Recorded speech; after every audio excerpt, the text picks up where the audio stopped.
Call be lifted. Without objection. Thank you, Mr. President. America's attention is rightfully drawn to supporting Ukraine's defense against Russia's illegal and unjustified war. At the same time, we are contending with China, which is undergoing the largest peacetime expansion of military power in history. This morning, Congress and the American people heard from Israeli President Isaac Herzog, and I rise today to remind my colleagues of the ongoing threat posed by Iran to peace in the Middle East and beyond.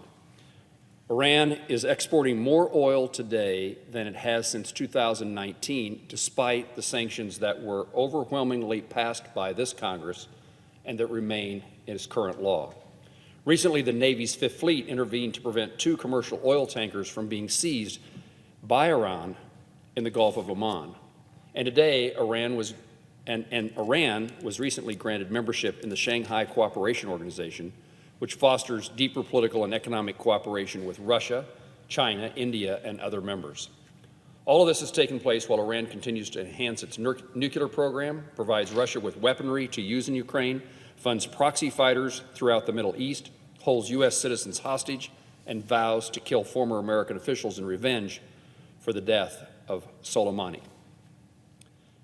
Despite Tehran's reestablishment of diplomatic ties with Saudi Arabia and holding indirect talks with the United States, it appears that we are far from, quote, de-escalation, the de-escalation that the Biden administration says it seeks.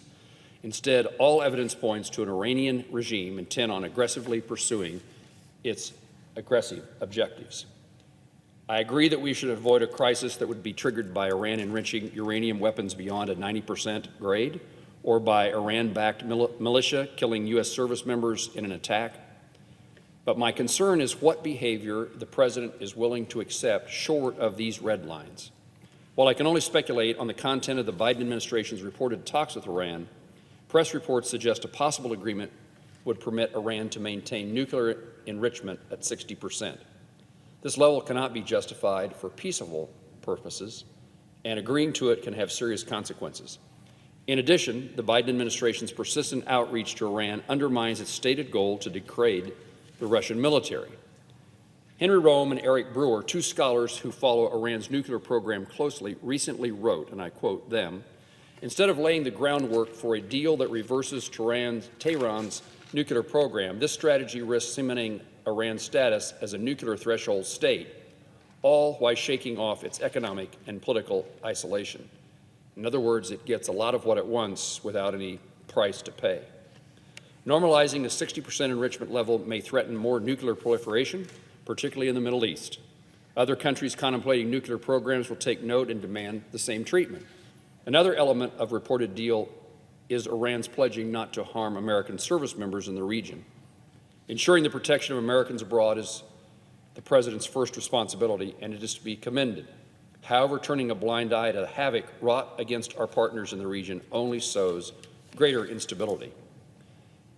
At the same time, Iran's oil exports were revealed earlier this month. Israel was waging a military operation against Iranian-backed Palestinian militia groups, Hamas and the Palestinian Islamic Jihad. In Iraq, in addition to Tehran-backed militia that remain beyond government control, Iran is gaining ground in the Iraqi government. Scholar Michael Knights observed last month, and I quote him, "Iran's allies have achieved unprecedented control of Iraq's parliament, judiciary, and executive branch. Washington's complacent attitude toward these events is only setting it up for costly involvement later." The regime's ability, the IRGC, to fund such efforts comes directly from the failure to enforce sanctions. The Wall Street Journal reports oil exports are double what they were a year ago, the highest, as I said, since 2018. Oil revenue is the regime's lifeblood, and reducing the cash streams is a critical component to getting Iran to negotiate. I call on this administration to strictly enforce sanctions on Iran's oil exports and to pressure countries that help to facilitate the sale of Iranian oil. In a bipartisan letter I joined with 25 of my colleagues just recently, we wrote the President last month. It is crucial for the administration to remain aligned with congressional efforts related to Iran's nuclear program and not agree to a pact that fails to achieve our nation's critical interests. In the face of a regime that is in which hardliners have solidified power, President Biden's narrowly focused approach merely kicks the can down the road. But this may be to Iran's advantage. In fact, it most likely is. Current trends indicate that Iran will use the time to refill its coffers and deepen its diplomatic ties, better positioning itself to withstand pressure to make any significant concessions. The administration must pursue more than the bare minimum in its diplomacy. Keeping a problem from developing into a crisis is good, but solving the problem is much better. I recognize the obstacles that must be overcome and that we will have to provide some concessions. To believe otherwise would ignore history, the history of diplomacy. But in accord with the will of Congress, an acceptable agreement can be reached. President Biden has the tools we have provided through that legislation, and he must use them. Mr. President, I yield the floor.